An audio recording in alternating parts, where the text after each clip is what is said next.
Okay students, now we see the problems by using these two theorems.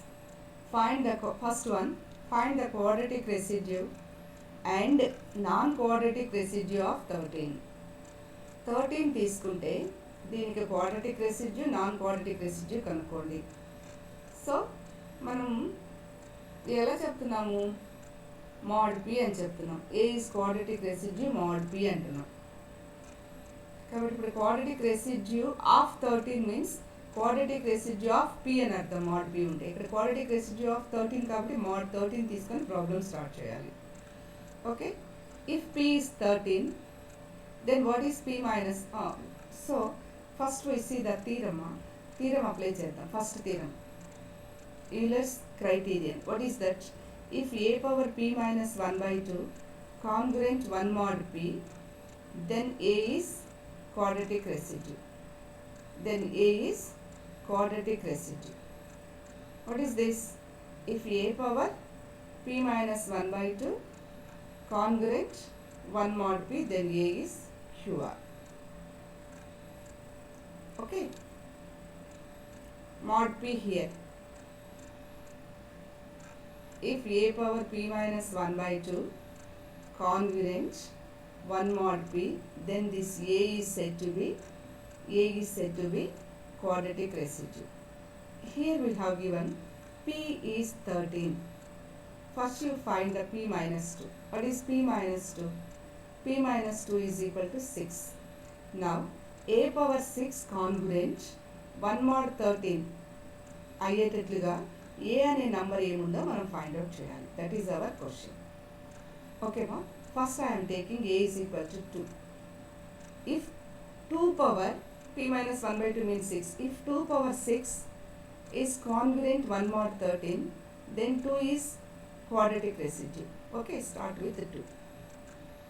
Let p is equal to 13 and p minus 1 by 2 is 6. I am taking a is equal to 2. Now you observe, compulsory by Euler's criterion, the GCD of a and p is 1.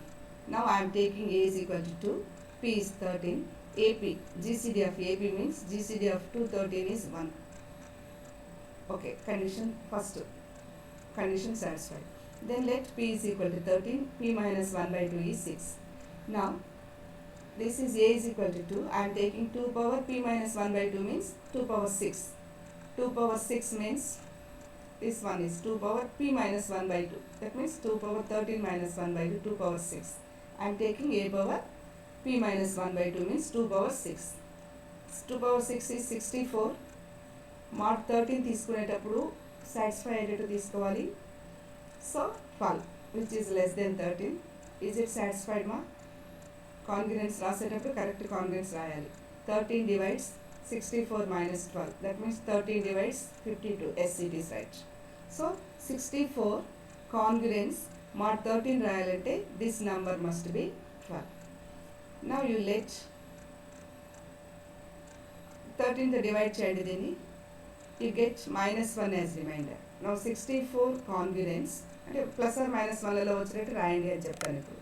64 congruent minus 1 mod p. 64 means 2 power 6. Here అంటే 2 power p minus 1 by 2. Here 2 power p minus 1 by 2 congruent minus 1 mod 13 వచ్చింది. 1 రాలేదు, minus 1 వచ్చింది. So this 2 a power p minus 1 by 2 is congruent 1 mod p. Then only we say this base a is quadratic residue. QR means quadratic residue. Okay ma? Then only a is quadratic residue. A power. So here a power p minus 1 by 2 తీసుకున్నాం. That is congruent. Plus 1 కాలేదు, minus 1 mod p అయింది. Plus 1 అయితేనే then a is quadratic residue. So 2 is non-quadratic residue of 13. 2 కాలేదు, quadratic residue. 2 non-quadratic residue అయింది. ఇప్పుడు quadratic residue next number try చేద్దాం. Next నేను a is equal to 3 తీసుకుందాం అనుకుంటున్నాను. 3 power p minus 1 by 2 means 3 power 6 తీసుకుంటే 3 power 6 కానీ మీరు తీసుకుంటే కాంగ్రుయెంట్ 1 mod 13 చూపించగలిగితే దెన్ 3 ఏ ప్లేస్లో రాసిన 3 ఈజ్ క్వాడ్రాటిక్ రెసిడ్యూ అవుతుంది. చూద్దాం. Now let A is 3. and P is 13, and the GCD of 313 is 1, no doubt. Then I am taking 3 power P minus 1 by 2, that is 3 power 6. 3 power 6 means 3 cube into 3 cube. 3 cube is 27. 3 cube into 3 cube means 3 cube whole square. 27 whole square. 27 whole square congruent. This 20 pile una parledu. 27 whole square congruent 1 square mod 13 anta. Endukanamma 27 ఉంది ఇక్కడ congruent symbol పెట్టాము అంటే 27 congruent 1 mod 13. Is it right? 13 2s are 26, 1 remainder. Okay. కాబట్టి 27 congruent 1 mod 13 అవుతుంది. దీనికి square ఉంది కాబట్టి 1కి కూడా స్క్వేర్ పెట్టా, మాడ్కి అవసరం లేదు. 1 square means 1. 1 square is nothing but 1. Now we have this is equal to congruent 1 mod 13. LHS is 3 power 6. 3 power 6 congruent 1 mod 13.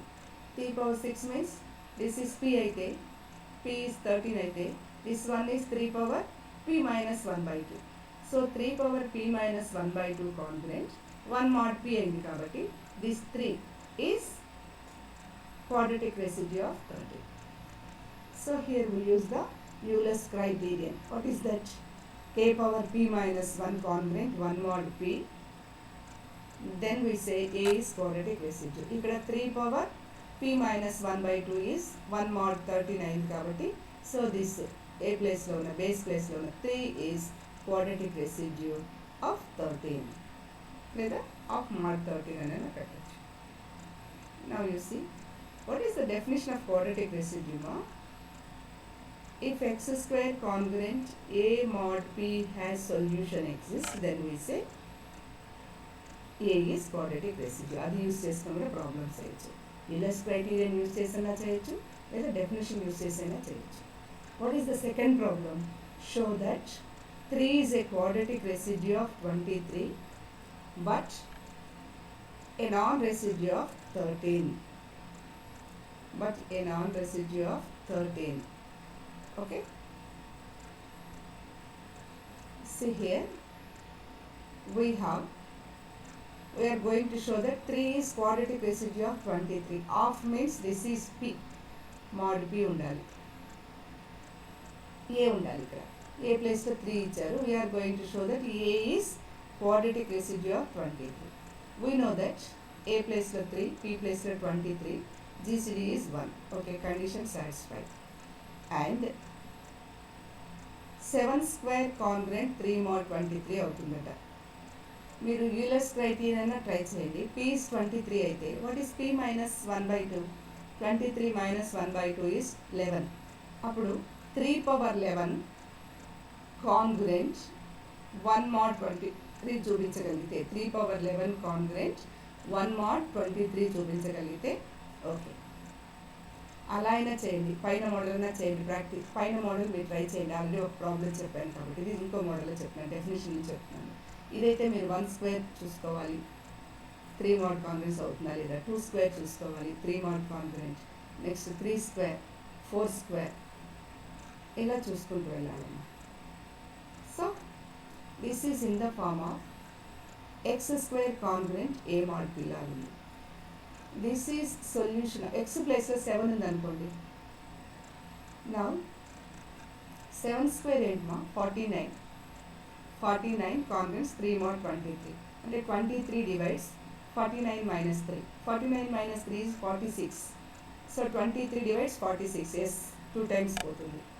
కాబట్టి ఇక్కడ 7 స్క్వేర్ రావాలంటే మీరు 1 స్క్వేర్, 2 స్క్వేర్, 3 స్క్వేర్ చెక్ చేసుకుంటూ వెళ్ళాలి. 7 స్క్వేర్ దగ్గర ఈక్వేషన్ సాటిస్ఫై అయింది. ఎక్స్ స్క్వేర్ కాంగ్రుయెన్స్ మీరు ఏం పెట్టుకోవాలి, x square congruence a mod b రాసుకోవాలి. X square congruence a means 3, mod b means mod 23. మీరు ఈ ఈక్వేషన్ రాసుకొని ఎక్స్ ప్లేస్లో 1 పెడితే సాటిస్ఫై అవుతుందా? 1 స్క్వేర్ అంటే 1. 23 డివైడ్స్ 1 minus 3 నో కాదు, x is equal to 1 satisfy చేయలేదు. Next x is equal to 2 అంటే 2 square means 4. 4 congruent 3 mod 23 means 23 divides 4 minus 3. ఇలా చూసుకుంటూ వెళ్ళాలి. లేదు 23 అనేది 1ని డివైడ్ చేయదు. 23 1ని డివైడ్ చేయదు, బట్ 1 డివైడ్స్ 23. కాబట్టి ఇలా చెక్ చేసుకుంటూ వెళ్ళాలి. 7 దగ్గర సరిపోయింది. సో ఇలా చెక్ చేసుకోవడం మాకు అంత ఎందుకు ఓపిక ఉండదు అనుకుంటే పైన మెథడ్ ఫాలో అయిపోయింది. ఏంటది? మీకు ఇచ్చింది ఏ ప్లేస్లో 3 కాబట్టి 3 power p minus 1/2, p is 23 కాబట్టి 23 మైనస్ 1/2 అంటే 3 పవర్ 11. 3 పవర్ 11 తీసుకుంటే అది ఎంత వస్తుందో వాల్యూ చూసుకోండి. కావాలంటే నేను మళ్ళీ మీకు ఒక పిక్ పెడతాను ఇక్కడ. ఈ మోడల్లో మీరు ట్రై చేయండి, మీకు రాకపోతే నేను పిక్ పెడతాను. ఈ మోడల్ యూలర్స్ క్రైటీరియన్ చేయండి, but here use this model. Okay మా? సో suppose we take x square is equal to a mod p. X square congruence a mod p. X square congruence a means 3, p is 23. So you let x square congruence 3 mod p. Here in place of x you put 7. Then then it's satisfied. Okay, we have this shows that 7 is solution of this congruence, x square congruence 3 mod 23. Now we say this 3 is quadratic residue. This 3 is quadratic residue. So 3 is quadratic residue of 23. And the second question is there, but 3 is quadratic residue, but 3 is a non-residue of 13. I think it is not 13 or 31. Correct it? 31. Question 31. Non-residue of 31. Now 3 and 31, this is 31, correct it. P is 31, second question. A is same 3. 3 31 GCD is 1 and quadratic equation x square congruent 3 mod 31 has no solution. మీరు ఏ value పెట్టినా ఇది సరిపోదంటమ్మా. ఏ value పెట్టినా అంటే 1 2 3 4 5 6 7 8 9 అలా ఎన్ని values చూసుకోగలం. కాబట్టి ఈ method follow అవ్వడం బెటరు. ఈ మెథడ్లో చేయండి ప్రాబ్లం, తర్వాత మీరు ప్రాక్టీస్ చేయండి. దిస్ హ్యాస్ లేదు చదువుతారు కాబట్టి ఒకసారి గుర్తుంటుంది, ఇదే రాస్తాము, 2 స్టెప్స్ ఉన్నాయంటే ఓకే మీ ఇష్టం. Now 331 is equal to 1 and quadratic equation x square congruent 3 mod 31 has no solution. కాబట్టి సొల్యూషన్ లేదు కాబట్టి 3 is non-quadratic residue of 31. So 3 is non-quadratic residue of 31 అని చెప్పాం. కానీ ఇది చెక్ చేయడం కష్టం కదా. ఉంది అంటే ఎక్కడో దగ్గర ఒక వాల్యూ 7 వచ్చింది పై దానికి. ఇది లేదంటే మనం ఎక్కడ దాకా చూడాలి? 100 దాకా చూడాలా, 1000 దాకా చూడాలా? అవసరం లేదు. మీరు ఒక కండిషన్ ఉంది కదా, సరే అంత ప్రాబ్లం ఫేస్ చేయడం ఎందుకమ్మా, ఇది చేసేసైడ్ సరిపోతుంది. ఇందాక నేను ఫస్ట్ ప్రాబ్లం చాలా అంటే ఫార్ములా గుర్తుపెట్టుకోవాలంటే ఈజీగా చెప్పేసాను కదా. 2 తీసుకున్నప్పుడు 2 పవర్ p మైనస్ 1/2 కాంగ్రుయెంట్ 1 రాలేదు కాబట్టి it is non quadratic residue అని చెప్పాం. 1 రాలేదు కాబట్టి. అలాగే ఏ ప్లేస్లో 3 తీసుకున్నప్పుడు 1 వచ్చింది. ఏ ప్లేస్లో 3 తీసుకున్నాను. 3 పవర్ p మైనస్ 1/2 తీసుకుంటే 1 mod 13 వచ్చేసింది కాబట్టి ఇక్కడ this is a quadratic residue. 3 is quadratic residue అని చెప్పాం. కాబట్టి యూలర్స్ క్రైటీరియన్ చేస్తే ఈజీగా మనము ఆన్సర్ వచ్చేస్తుంది. అది గుర్తుపెట్టుకోవాలి మీరైతే. ఇక్కడ నేను డెఫినేషన్ యూజ్ చేసి చెప్పాను, కానీ కొన్ని ప్రాబ్లమ్స్ మాత్రం డెఫినేషన్ యూజ్ చేస్తేనే వస్తున్నాను. See the third problem. Find all the quadratic residue of 23. 23 of 23 means p is 23. No doubt. p is 23. mod 23లో కనుక్కోబోతున్నాం. దీనికి అన్ని క్వాడ్రాటిక్ రెసిడ్యూస్ కనుక్కోవాలి, చాలా కనుక్కోవాలి. సపోజ్ ఒక నెంబర్ ఇచ్చి ఇది క్వాడ్రాటిక్ రెసిడ్యూ అవుతుందా కాదా అంటే యూలర్స్ క్రైటీరియన్ చేయొచ్చు. అన్ని రెసిడ్యూస్ కనుక్కోండి అంటే మీరు ఈ డెఫినేషన్ బేస్ చేసుకుంటే చాలా easy. What is definition? X square congruence a mod pలో if this equation has solution then A is called quadratic residue. So if this equation has solution means మీకు x ప్లేస్లో ఎంత వాల్యూ పెడితే ఈ equation satisfy అవుతుందో then we say that is solution. If this equation or this congruence has solution exists, then we say A is quadratic residue. కాబట్టి x ప్లేస్లో ఏదైనా value పెడితే సాటిస్ఫై అయితే that is solution. Then only A is quadratic residue. Okay, see here మా. Find all quadratic residues అన్నారు. అసలు ఎన్ని ఉంటాయి ఆల్ కనుక్కోవడానికి? p is 23 means p minus 1/2 is 11 వచ్చింది. So there are 11 quadratic residues of 23. 23 అనే నెంబర్ మీరు తీసుకుంటే 11 క్వాడ్రటిక్ రెసిడ్యూసే ఉంటాయంట దానికి. ఆ 11 ఏంటో చూడండి. First let the equation. I am going to prove it. I am going to find that 11 quadratic residues by using definition only. X square congruent A mod B. Suppose I am taking x is equal to 1. Then 1 square తీసుకుంటే అంటే 1 అవుతుంది. mod 23 ఉంది అంటే ఇక్కడ 1 ఉంటే 23 divides 1 minus 1. 23 divides 0 కదా. 0ని ప్రతి number divide చేస్తుంది. కాబట్టి 1 అనేది x ప్లేస్లో 1 పెడితే ఏ ప్లేస్లో 1 పెట్టినప్పుడు ఈ ఈక్వేషన్ సాటిస్ఫై అవుతుంది. అంటే ఈ ఈక్వేషన్కి ఎక్స్ స్క్వేర్ కాంగ్రుయెన్స్ 1 mod 23కి 1 అనేది సొల్యూషన్. సో ఏ ప్లేస్లో 1 వచ్చింది ఇక్కడ. అంటే ఏ 1 is quadratic residue. Similarly you put X is equal to 2, what you get? 2 square తీసుకున్నాము, mod 23 తీసుకున్నాము. అంటే 2 స్క్వేర్ అంటే 4. ఇక్కడ ఎంత ఉంటే ఈక్వేషన్ సరిపోతుంది? 4 పెట్టే. Now this equation satisfied for x is equal to 2 value when a is equal to 4. So this equation satisfied, a is equal to 4 here. This equation is satisfied if x is 2. కాబట్టి ఈ equation satisfy అవుతుంది. ఇప్పుడు x ప్లేస్లో 2 పెట్టండి, అప్పుడు a ఏమవుతుంది? 4. This 4 is called quadratic residue of 23. Next similarly 3 పెట్టండి, 3 square పెట్టుకోండి. అంటే xకి నేను వాల్యూ ఇస్తున్నాను, అంటే సొల్యూషన్ ఇచ్చేసాను.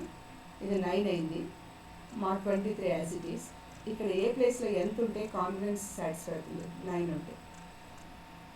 ఎందుకని 23 డివైడ్స్ 9 మైనస్ 9. కాబట్టి ఏ వాల్యూ 9గా ఉండాలి అంటే ఎక్స్ ప్లేస్లో ఎంత పెట్టాలి? 3 పెట్టాలి. ఎక్స్ ప్లేస్లో 3 పెడుతున్నాము అంటే ఎక్స్కి వాల్యూ ఇస్తున్నామంటే ఇది సొల్యూషన్. కాబట్టి ఈ ఈక్వేషన్కి సొల్యూషన్ ఉంది when x is equal to 3 and a is equal to 9. కాబట్టి a is equal to, this is also quadratic residue. Similarly 4 square, X ప్లస్లో 4 పెట్టినాను అంటే ఎక్స్కి నేను ఈ ఈక్వేషన్ సొల్యూషన్ ఇస్తున్నాను. సొల్యూషన్ మీన్స్ ఎక్స్కి వాల్యూ ఇస్తున్నాను, ఎక్స్కి వాల్యూ రాస్తున్నాను. 4 స్క్వేర్ అంటే 16, mod 23 ఉంది. అప్పుడు ఏ ప్లేస్లో కంపల్సరీ 16 ఉండాలి. ఇప్పుడు ఎక్స్ స్క్వేర్ కాంగ్రుయెంట్ 16 mod b. ఏ ప్లేస్లో 16 ఉంది అంటే ఎక్స్కి 4 ఇస్తే సరిపోతుంది. అంటే సొల్యూషన్ ఉంది అని అర్థం. ఎక్స్కి వాల్యూ ఉంది అంటే సొల్యూషన్ ఉంది అని అర్థం. Now this 16 is a. A means quadratic residue. Similarly, 5 square, 6 square చూడండి. x square is equal to a mod b మళ్ళీ రాశాను. ఇక్కడ ఏం రాశానంటే there are 11 quadratic residues. ఏంటి ఆ రెసిడ్యూస్? ఫస్ట్ 4 రాశాను. 1, 4, 9, 6. 1, 4, 9, 6 are square integers less than 23. 23 కంటే తక్కువ వచ్చినాయి ఇవి. Square values 1 square, 2 square, 3 square, 4 square square values ఇవి 23 కంటే తక్కువ వచ్చినాయి. డైరెక్ట్గా ఫస్ట్ స్టెప్గా రాశాను. నెక్స్ట్ కూడా మీరు అంటే ఇక్కడ డైరెక్ట్గా వచ్చాయమ్మా ఫస్ట్ 4కి, తర్వాత డైరెక్ట్గా రావు. అవి ఎలా వస్తున్నాయో చూడండి. Next I'm taking X is equal to 5. 5 ఉంటే 25 అవుతుంది, 25 అవుతుంది. ఇప్పుడు మా 23 అంటే ఇక్కడ ఎంత ఉండాలమ్మా? ఇక్కడ 25 రాయండి, నో డౌట్. ఇక్కడ 25 రాయండి. బట్ రెసిడ్యూ, క్వాడ్రటిక్ రెసిడ్యూ కావాలంటే లెస్ దెన్ ఇది 23 కంటే తక్కువ ఉండాలి. 5 స్క్వేర్ మీన్స్ 25 వస్తుంది. ఇక్కడ యాక్చువల్గా ఇందాక పెట్టినట్టుగా మీరు 3 స్క్వేర్ మీన్స్ 9 పెట్టుకోవచ్చు. మా 23 అంటే 23 డివైడ్స్ 9 మైనస్ 9. ఇక్కడ మీరు 25 పెట్టచ్చు. 23 డివైడ్స్ 25 మైనస్ 25. కానీ అన్నీ కూడా 23 కంటే తక్కువ ఉండాలి. క్వాడ్రటిక్ రెసిడ్యూ వాల్యూస్ అన్నీ, క్వాడ్రటిక్ రెసిడ్యూ వాల్యూస్ అన్నీ 23 కంటే తక్కువ ఉండాలి. అప్పుడు ఎలా వస్తుంది ఇది? ఏమో 23తో ఈ 25 డివైడ్ చేయండి, రిమైండర్ రాసుకోవచ్చు కదా ఇక్కడ 2. Is it satisfied? Is it satisfied this equation? A ప్లేస్లో నేను 2 పెట్టాను, 2 mod 23. అప్పుడు ఎక్స్ ప్లేస్లో 5 పెడితే సరిపోయింది ఆ ఈక్వేషన్? సాటిస్ఫైడ్. కాబట్టి ఎక్స్ ప్లేస్లో 5 పెడితే దిస్ ఈక్వేషన్ సాటిస్ఫైడ్ అవుతుంది. కాబట్టి 5 is solution of this equation అని అర్థం. అంటే ఏ ఈజ్ క్వాడ్రటిక్ రెసిడ్యూ. ఏ ప్లేస్లో రాసిన 2 అనేది క్వాడ్రటిక్ రెసిడ్యూ. ఇది సరిపోయిందా? ముందు చెక్ చేయండి. 25 కాన్ఫిడెన్స్ 2 mod 23. యాక్చువల్గా ఇక్కడ 25 వస్తుంది. ఇందాక చెప్పానే మీరు ఇవన్నీ ఇట్లా నేరుగా రాశారు కదా, ఇక్కడ ఎందుకు రాయట్లేదు అని. అందుకే ఇది ఒక సెట్ అని చెప్పాను. ఫస్ట్ సెట్ డైరెక్ట్గా వచ్చేసింది ఏ వాల్యూస్. బట్ ఇక్కడ ఈ P23 25 రాయండి మీకు కావాలంటే 25 రాసుకోవచ్చు ఇక్కడ 25 greater than 23. Now we can write 5 square congruent 25 mod 23. That implies 5 square congruent 2 mod 23. 25 mod 3 అయినా 2 mod 23 అయినా సేమ్ ఒకటే కాబట్టి 2 అన్నమాట. నెక్స్ట్ 6 స్క్వేర్ రాస్తే x 6 అనే వాల్యూ ఇవ్వండి. 6 స్క్వేర్ అంటే 36 mod 23. 6 స్క్వేర్ మీన్స్ 36 ఇక్కడ 36 mod 23 అంటే 36 ఉంది. 21s are 23 1s are 23 remainder 13 which is less than 23 కాబట్టి నేను ఇది రాస్తున్నాను. ఇప్పుడు ఏంటి దీని meaning? X square congruent x square అనుకోండి. ఎక్స్ స్క్వేర్ కాంగ్రెంట్ 13 mod 23 ఉంటే ఎక్స్ ప్లేస్లో 6 పెడితే సాటిస్ఫై అయిందంటే సొల్యూషన్ అని అర్థం. కాబట్టి ఏ 13 ఉన్నప్పుడు ఎక్స్ వాల్యూ 6 పెడితే ఈక్వేషన్ సాటిస్ఫై అయింది కాబట్టి a is set to b, that means this one is set to b quadratic residue. Similarly for 7 square. 7 square, what is 7 square? What is 7 square ma? 49. 7 square is 49. 49 congruent. ఇక్కడ 49 రాయొచ్చు. 20 కాకపోతే 23 కంటే పెద్దది ఉంది. 23 2 వచ్చి 46. 49 minus 46 3 వస్తుంది. సో నేను X square congruent 3 పెడుతున్నాను. 3 mod 23 తీసుకుంటే ఎక్స్ స్క్వేర్ కాంగ్రెంట్ 3 mod 23 తీసుకుంటే ఎక్స్కి 7 ఇస్తే సరిపోయింది. అంటే 7 is solution of this equation when A is equal to 3 p is 23. కాబట్టి 7 satisfies this equation when A is equal to 3. కాబట్టి a is equal to 3 is quadratic residue. Similarly up to 8 square means 60, ఇది 64 అవుతుంది. 23s చూడండి, ఇది 2 time పోతుంది అనుకుంటాను 46. So 64 minus 46 చేస్తే 18 వస్తుంది, less than 23. Similarly up to 11 square. So here last see the last one 11 square. ఇక్కడ ఏ ప్లేస్లో 6 పడితే 11 స్క్వేర్ అంటే 121. 121 అంటే 20, ఇక్కడ 121 ఉంటుందమ్మా. 23 5 115.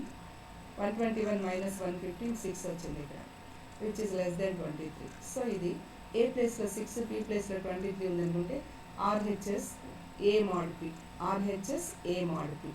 సో ఏ mod పి తీసుకుంటే ఎక్స్కి ఎంత వాల్యూ ఇస్తే ఈక్వేషన్ సరిపోయింది? 11 ఇస్తే. అంటే 11 is solution of this equation when A is 6 and P is 23. కాబట్టి 11 is solution of this equation. Then ఈ ప్లేస్లో ఉన్న ఏని మనం అంటే 6ని క్వాడ్రాటిక్ రెసిడ్యూగా చెప్తున్నాం. కాబట్టి 11 రెసిడ్యూస్ మాత్రమే ఉంటాయి. సో మీరు 11 కంటే దాటి వెళ్ళదు. దాన్ని 11 ఫైండ్ అవుట్ చేసేసాం. ఫస్ట్ సెట్లో 1 4 9 6 దీస్ 4 ఆర్ రెసిడ్యూస్ డైరెక్ట్గా వచ్చేసాయి. నెక్స్ట్ ఇంకా 7 రావాలి. 1 2 3 4 5 6 7 ఇవన్నీ రాసేసాయండి. ఈ ఏలన్నీ క్వాడ్రాటిక్ రెసిడ్యూస్. సో 1 4 9 16 2 13 3 18 12 8 6 అన్నీ రాసాను. These are all quadratic residues of 23. 23కి ఇంకెంతకంటే ఉండవమ్మా. మళ్ళీ మీరు కనుక్కున్న 12 స్క్వేర్ కనుక్కున్న 144 వస్తుంది. మీరు గమనించారంటే వీటిలో ఏదో ఒక వాల్యూ వస్తుంది. 144 అంటే 23లో నుంచి దాన్ని డివైడ్ చేశారనుకోండి 144ని. ఓకే, మళ్ళీ రిపీట్ అవుతాయి. వీటిలో ఏదో ఒకటి వస్తుంది. కాబట్టి ఈ 11 మాత్రమే క్వాడ్రాటిక్ రెసిడ్యూస్ ఆఫ్ 23 నెంబర్కి మీరు మళ్ళీ ఇంకా నెక్స్ట్ నెంబర్ 12 స్క్వేర్ కనుక్కోండి. ఇక్కడ 144 వస్తుంది. 23తో ఎన్నిసార్లు డివైడ్ అవుతుందో చూడండి. 23 5s వచ్చేసి 115. నెక్స్ట్ 6 టైమ్స్ పోతుంది, మళ్ళీ రిపీట్ అవుతుంది ఇందులో. ఓకే, కాబట్టి ఆర్డర్లో రాశారంటే 1 2 3 4 అంటే రిపిటేషన్కి ఆస్కారం లేకుండా ఇలా రాస్తే 4 6 8 12 13 16 and 18 these 11 are quadratic residues of 23. మీకు డౌట్ వస్తుందేమో నెక్స్ట్ 12 స్క్వేర్ తీసుకుంటామని చెక్ చేయండి. 12 స్క్వేర్ తీసుకొని రాస్తే 12 స్క్వేర్ కాంగ్రెంట్ 144 mod 23. 23తో డివైడ్ చేస్తే 144కి రిమైండర్ ఎంత వస్తుందో చెక్ చేయండి ఒకసారి. మళ్ళీ వీటిలో ఏదో ఒక వాల్యూ వస్తుంది. ఈ 11 వాల్యూస్లోనే మళ్ళీ రిపీట్ అవుతుంది. అందుకే నేను ఏం చెప్పాను, 11 ఉన్నాయి అని చెప్పాను. ఓకే, 11 ఉన్నాయి అని చెప్పాను. Okay, our next topic is, ఇప్పుడు మనం చేసిన టాపిక్ ఏంటమ్మా, quadratic residue. What is the definition? X square congruent a mod p. X square congruent a mod p తీసుకుంటే, if that has solution then a is called quadratic residue అని చెప్తున్నాను. ఆ కాంగ్రుయెంట్స్కి solution ఉంటే ఏని క్వాడ్రాటిక్ రెసిడ్యూ అంటున్నాను. Quadratic residue, okay, quadratic residue. It is quadratic residue.